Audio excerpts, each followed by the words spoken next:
नमस्कार विद्यार्थी मित्रांनो, इकॉनॉमिक्स स्टडी या यूट्यूब चॅनलवरती तुमच्या सर्वांचं पुन्हा एकदा खूप खूप स्वागत आहे.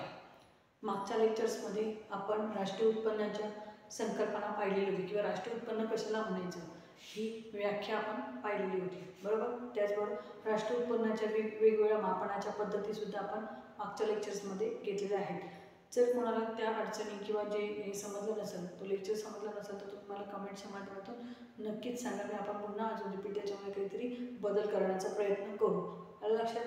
आता आपण आज जो घेणार आहोत लेक्चर तो म्हणजे आहे राष्ट्रीय उत्पन्न मापनातील काही अडचणी आहेत. कोणकोणत्या अडचणी येतात आपण पद्धती तर पाहिल्या त्याच्या, बरोबर की नाही. राष्ट्रीय उत्पन्न मापनाच्या पद्धती तर आपण पाहिल्या की कोणकोणत्या 3 पद्धतीने त्यांचे मापन केले जात असते. कशाचं? राष्ट्रीय उत्पन्नाचं मापन हे 3 पद्धतीने केलेलं होतं. एक म्हणजे उत्पादन पद्धत पाहिली आपण, दुसरं आहे ती खर्च पद्धत पाहिली होती, तिसरी आहे ती आपली उत्पन्न पद्धतीनुसार राष्ट्रीय उत्पन्नाचं मापन कसं केलं जातं. आलं लक्षात. हे आपण आपल्या मागच्या लेक्चर्समध्ये पूर्ण पाहिलेले आहे. ज्यांनी पाहिले नसेल त्याने यूट्यूबला जाऊन आपलं इकॉनॉमिक्स स्टडी या चॅनलवर जाऊन तुम्ही पाहू शकता. आलं लक्षात. तर चला तर आज बघूया आपण आता राष्ट्रीय उत्पन्न मापनातील अडचणी. कोणकोणत्या अडचणी येतात ते राष्ट्रीय उत्पन्नाचं मापन करताना कोणकोणत्या अडचणी येतात त्या अडचणींचा आपल्याला समावेश करायचा आहे किंवा त्याचा माहिती आपल्याला घ्यायची आहे. लेक्चर सुरू व्हायच्या अगोदर मी सर्व मित्रमैत्रिणी, माझे जेही काही विद्यार्थी मित्रमैत्रिणी आहेत जे आपला लेक्चर्स पाहत आहे त्यांना सर्वांना मी विनंती करते की तुम्ही जास्तीत जास्त याला लाईक करा, सबस्क्राईब करा आणि आपल्या मित्रमैत्रिणींना शेअर करा की जेणेकरून सगळ्यांना या लेक्चर्सचा फायदा होईल. राष्ट्रीय उत्पन्न ही जी संकल्पना आहे ही संपूर्ण म्हणजे सगळ्याच स्पर्धा परीक्षेमध्ये त्याच्यावरती प्रश्न बघायला मिळतो. राष्ट्रीय उत्पन्न नक्की काय आहे, प्रत्येक देशाचे राष्ट्रीय उत्पन्न मोजणं का आवश्यक आहे याविषयीची संकल्पना सर्व विद्यार्थ्यांची क्लिअर होणं गरजेचं आहे की जेणेकरून त्यांना परीक्षेला तो प्रश्न व्यवस्थितरित्या सोडवता येईल. चला तर मग आता पाहूया आपण राष्ट्रीय उत्पन्नाच्या मापनातील अडचणी. तर अडचणी ह्या 2 प्रकारच्या त्यांनी दिलेल्या आहेत. त्याचं वर्गीकरण 2 प्रकारामध्ये केले. एक म्हणजे त्यांनी कशामध्ये केलेलं आहे, संकल्पनात्मक अडचणींमध्ये केले. कशामध्ये केलेलं आहे, संकल्पनात्मक अडचणींमध्ये केले. आणि दुसरं आहे ते व्यावहारिक अडचणींमध्ये केले.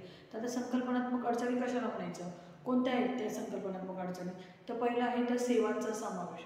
तर बघा, सेवांचा समावेश या राष्ट्रीय उत्पन्नाची एक अडचण म्हणायची का ती प्रगतीची दिशा म्हणायची, आपण हे बघूया.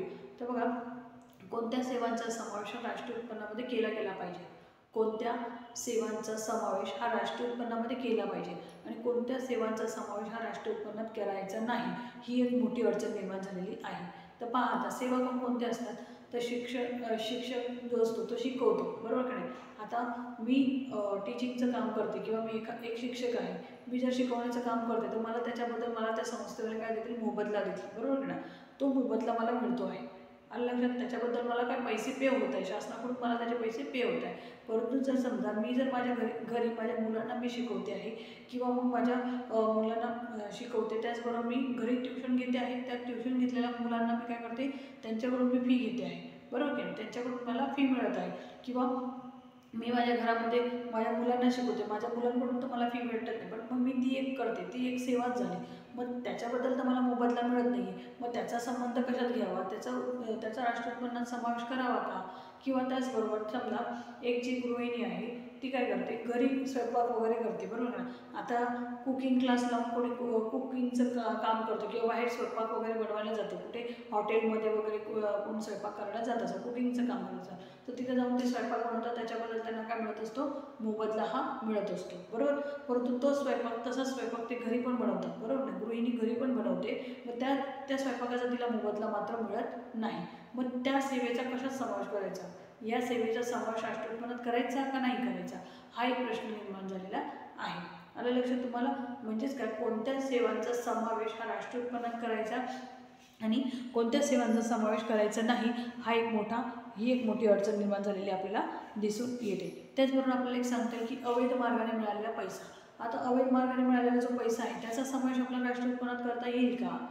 तर अवैध मार्गाने मिळालेला पैसा म्हणजे जे चोर वगैरे जे आहे, चोरी करतात, बरोबर ना, जे सट्टापट्टा करून पैसे मिळवतात, त्यांच्या पैशांचा समावेश राष्ट्रीय उत्पन्नात करायचा का नाही करायचा. कारण की त्यांच्याबद्दल तर काय कोणतीही आकडे. आता बघा, एखादा व्यक्ती कंपनीमध्ये जातो, बरोबर नाही, कंपनीमध्ये गेल्यावर आपल्याला पगार स्लिप मिळते, एक अशी पगार स्लिप दिली जाते की महिन्याकाठी आपल्याला जो पगार मिळतो त्याची स्लिप दिली जाते. बरोबर की नाही. मग ही जी स्लिप असते त्याच्यामध्ये आपल्याला मेन्शन केलं होतं की तुम्ही टॅक्स भरत आहात, असं ऑल टॅक्स इन्क्लुडेड, किंवा किती टॅक्स कापलेला, पगारावरती पेमेंटवरती सुद्धा आपला काय करत असतो, टॅक्स हा कट होत असतो. परंतु हे जे चोरी मारी करत असतात ते कोणता टॅक्स भरतात, बरोबर की नाही. ते कोणता टॅक्स भरतात, त्यांच्याकडे कसं म्हणजे त्यांच्या पैशांची नोंद कुठे केली जाते, त्यांची नोंद कुठे करायची, हा मोठा प्रश्न निर्माण होतो. राष्ट्रीय उत्पन्न त्यांचा कोणता असा कॉलम आहे की कोणत्या ठिकाणी त्याची नोंद करायची, की हा पैसा इथं यांनी एवढा खर्च केला आहे किंवा एवढे त्यांनी पैसे कमवलेले आहे. मग हे चोरांनी किंवा चपाटी करून मिळालेला पैसा आहे किंवा सट्टापट्टा करून मिळालेला पैसा आहे, त्या अवैध मार्गाने मिळवलेल्या पैशांची नोंदणी ही राष्ट्रीय उत्पन्नात केली जात नाही. आलं लक्षात. मग हा पैसा तर अर्थव्यवस्थेमध्ये फिरतो, तेही वस्तूंची खरेदी विक्री करतात, मग या पैशाची नोंद मात्र कुठेही राहत नाही. तर ही एक अडचण निर्माण झालेली आपल्याला दिसून येत असते. आणि त्याचबरोबर आपण आपल्याला पुढचं सांगतोय की अवैध मार्गाने तर आहेच तो, त्या पैशाचा समावेश आहे. त्याचबरोबर आपल्याला बघतोय की वास्तव उत्पन्न जे आहे, वास्तव उत्पन्नाचा सुद्धा समावेश कशामध्ये करायचा, हे जे वास्तव उत्पन्न आहे त्या वास्तव उत्पन्नाचा समावेश किंवा त्याची गणना कशी करायची, ही एक मोठी अडचण निर्माण झालेली आपल्याला दिसून येते. त्याचबरोबर दोन देशांमध्ये जे काही हे आहे, दोन देशांमध्ये सुद्धा व्यापार व्यवहार होत असतात, बरोबर की नाही. दोन देशांमध्ये व्यापार व्यवहार होतात, वस्तू आणि सेवांबद्दल होत असतात. मग ते दोन देशांमध्ये व्यापार आणि व्यवहार होत असताना ती व्यावहारिक अडचण एक निर्माण होते की कोणत्या सेवांचा समावेश, कोणत्या सेवांबद्दल आपल्याला जो मोबदला मिळतो आहे त्याचे मूल्य कसं टाकायचं, एखाद्या वस्तूंचं जर आपण आदानप्रदान करत आहोत तर त्याचं मूल्य कसं टाकायचं, ही एक आपल्याला आर्थिक अडचण तिथं दिसून येत असते. ही एक राष्ट्रीय उत्पन्न मोजताना अडचण आलेली दिसून येते. कोणती संकल्पनात्मक अडचण असलेली ही आपल्याला दिसून येत असते. त्याचबरोबर पुढची अडचण आपल्याला सांगतील की समाजसेवा किंवा शासन करतो ती समाजसेवा, बरोबर ना. शासनाकडून मिळालेल्या काही योजना आहेत किंवा शासनाकडून मिळालेली काही देणगी आहे, त्याचा समावेश आपण कशात करायचा. आता बघा, शासन किंवा सरकार काय करत असतात, प्रत्येक वर्षी कृषी क्षेत्राला, औद्योगिक क्षेत्राला, त्याचबरोबर कृषी क्षेत्र, औद्योगिक क्षेत्र, सेवा क्षेत्र, अशा वेगवेगळ्या क्षेत्रांमध्ये सरकार काय करत असतं, आपलं योगदान देत असतं, म्हणजे खर्च करत असतं. जे काही सरकारच्या मालकीचे जे काही उद्योग आहेत, मग रेल्वे सेवा आहे, पोस्ट सेवा आहे, बँकिंग सेवा आहे, हे सरकारच्या मालकीच्या सगळ्या सेवा आहे, बरोबर की नाही. मग सरकारला याच्याबद्दल किती प्रमाणात पैसा प्राप्त होतो, बरं की नाही. त्याचबरोबर सरकार कृषी क्षेत्राला किती अनुदान देतं, किती प्रमाणात कर्जाच्या स्वरूपाने पैसा देतं, लक्षात, किती स्वरूपात अनुदान देतं, देणगी देतं. समजा आपण एखाद्या ठिकाणी गेले, सरकार एखाद्या ठिकाणी समजा भूकंपग्रस्त, ज्या ठिकाणी भूकंप झालेला आहे किंवा एखाद्या ठिकाणी ओला दुष्काळ पडलेला आहे किंवा कोरडा दुष्काळ पडला आहे, त्या ठिकाणची पाहणी सरकार जेव्हा करायला जातं आणि त्यांना अनुदान किंवा देणगी देतं, मग त्या पैशाचा समावेश राष्ट्रीय उत्पन्नात करायचा का नाही करायचा, किंवा ती एक अडचण आपल्याला असलेली दिसून येते, संकल्पनात्मक अडचण आलेली दिसून येते. त्याचबरोबर ही एक अडचण. नंतर राष्ट्रीय उत्पन्न मोजताना किंवा राष्ट्रीय उत्पन्नाचा जो मार्ग आहे किंवा तो अर्थ, नक्की संकल्पना अजूनपर्यंत लोकांची क्लिअर झालेली नाही आहे. काही अर्थतज्ज्ञांचं मत काय आहे की राष्ट्रीय उत्पन्न कशाला म्हणायचं, की एका वर्षाच्या कालखंडामध्ये ज्याही वस्तू आणि सेवा निर्माण होतात, एका वर्षाच्या कालखंडामध्ये ज्या काही वस्तू आणि सेवा निर्माण होतात त्यांचा समावेश किंवा त्यांचे मूल्य,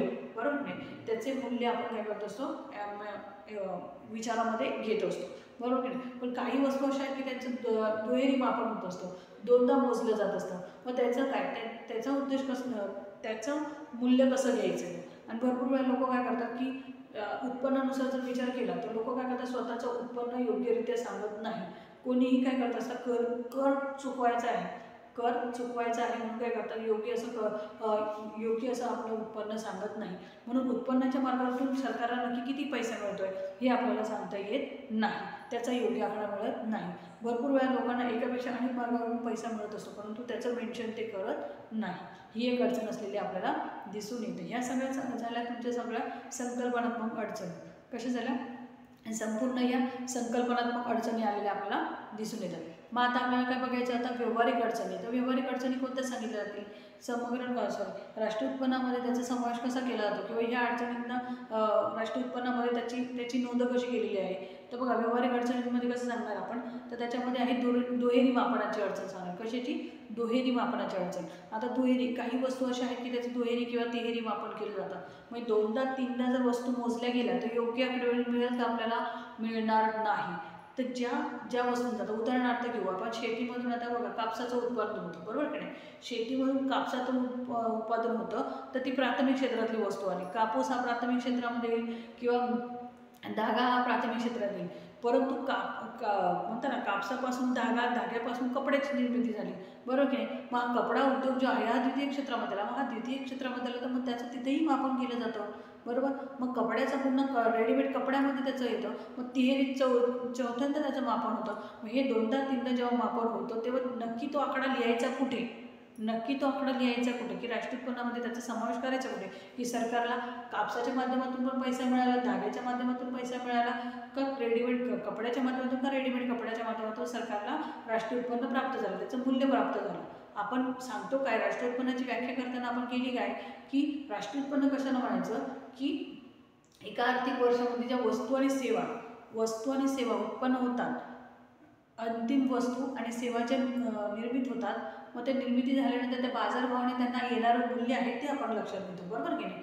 परंतु ही जी वस्तू जी आहे ती 3 वेळा 4 वेळा बाजारामध्ये आली. एकदा कापसाच्या स्वरूपात आली, एकदा धाग्याच्या स्वरूपात आली, एकदा कपड्याच्या स्वरूपात आली, नंतर रेडीमेड कपड्याच्या स्वरूपात, अशी 4 वेळा ती वस्तू बाजारामध्ये आली. आणि मग शेवटचं मूल्य लक्षात घेतो आपण, बरोबर आहे. मग कोणतं मूल्य नक्की लक्षात घ्यायचं, कापसाचं प्राथमिक उद्योगातलं घ्यायचं, का द्वितीय उद्योगातलं घ्यायचं, का तृतीय उद्योगामधलं घ्यायचं. हा अशा प्रकारचा अडचण आलेली आपल्याला तिहेरी अडचण, व्यावहारिक अडचण आलेली आपल्याला दिसून येत असते. तसंच पुढचं आपण अडचण म्हणू त्याच्यातली अजून, की अचूक आकडेवारी मिळत नाही. अचूक आकडेवारी मिळत नाही म्हणजेच काय, आपण उत्पन्नाविषयी घेऊन घेऊ. बघा, लोकांचं उत्पन्न एका किंवा अनेक मार्गाने लोक उत्पन्न हे मिळवत असतात. आता शेतकरी जो असतो बघा, उदाहरणार्थ आपण शेतकरीचं घेऊ, की शेतकरी काय करतो, शेतीमधून सुद्धा वेगवेगळ्या वस्तूंचं पीक घेत असतो, बरोबर की नाही. वेगवेगळ्या वस्तूंचं पीक घेत असतो. त्याचबरोबर शेतीलाच लागून तो कसला व्यवसाय करत असतो, मग कुक्कुटपालनाचा करत असतो. त्याचबरोबर मेंढीपालन, शेळीपालनाचा व्यापार करत असतो, बरोबर की नाही.